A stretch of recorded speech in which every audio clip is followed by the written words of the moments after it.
Do you think the Millennium Development Goal of getting every child to complete a quality primary education by 2015 is achievable? I do. I think there's a problem in some areas where there's conflicts. And so where there's civil wars or there is fighting and where there's just a breakdown in society, then it's difficult for schools even to function. And I know that we've got a lot to do in a number of countries, but I do think it's possible, and I do think if we could send a message around the world that every child, every single child has a chance of schooling, then it's not only fair, but it says that we stand for something together. Well, I hope it will be achieved. It is a tough target. The good thing about the Millennium Development Goals is that everyone is signed up to meeting them. And so there's a clarity there. And what we need is, along with the clarity, is the political will that countries and leaders say, yes, we're going to do this, yes, we're going to provide the funding, yes, we're really going to put our shoulder to the wheel and make it happen. But as I said, I think the difficulty we now face is some of the barriers we've got to get over, like, disability. Those sorts of barriers are harder to push at, but you've got to keep pushing.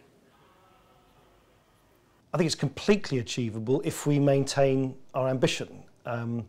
I don't think it's an option. It's not a sort of luxury that we can afford to ignore. It's an absolute necessity. If we want to live in a better world, if we want to live in a world with greater fairness, where we want to give millions of children just an opportunity to live a half normal life compared to what we're used to in rich countries, then I think it's the bare minimum that we should be aiming at.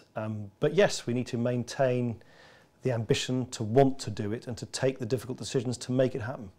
The number of children out of school worldwide is not falling as fast as in previous years. What do you think are the reasons for this? We've got to do better.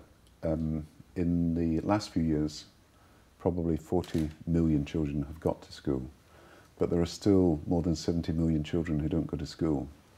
And that's so unfair to the children. It's a waste for our society, and it's something we can do something about. So we put more money in to make possible us to get more children into school by 2010, and then by 2015 to meet the goals. We've got to persuade some other countries to help us as well. But I know that President Obama has said that once he becomes president, he wants to do more for education in Africa and in the developing world. I think if we look at the difficulties we have now, we've got to look at things like the quantity of war and instability. Obviously, refugee children have more problems getting education. We've got to look at things like language barriers. I think also there's quite a lot of problems with stigmas about people who have disabilities, stigmas about educating young girls and women. Deal with those things, and I think we can crack it. I think the main reasons are that we've had this very sharp increase over the last year or so in basic costs. World food prices have gone up, oil prices have gone up, so basic things like fuel to heat your home, putting food on the table, feeding your children, all of that has become even more difficult, and that of course means that it's even more difficult for them to find the time, the money to get their children into school. How much has Britain contributed during the last 12 months? And how much do we intend to contribute during the next coming months? We're talking about £8.5 billion over 10 years. So it's a lot of money, which is just under £1 billion every year. So we should help to get hundreds of thousands of children into school in the coming year. What changes would you make in regards to the Millennium Development Goal on education if your party got into office? Well, first thing is what will we keep the same, and that is all parties in Britain have signed up to 0.7% of our national output going into the overseas development budget by 2013. I think also it's really important that all the money we give to developing countries is absolutely laid out in detail, broken down to small amounts so everyone can see how much money is going where. It really helps if the parents of a school in rural Kenya know how much money they're getting, and then they know if it doesn't arrive that something has gone wrong. So transparency and fighting corruption is extremely important, and we put an enormous amount on that. Well, obviously we would continue to work internationally with other countries to make sure that the resources are there to make this commitment something that is practical. But I think we also need to start thinking about what we do with those people who haven't enjoyed a primary education in the first place, adults who might want to actually start learning again, who perhaps don't even have basic literacy, basic numeracy.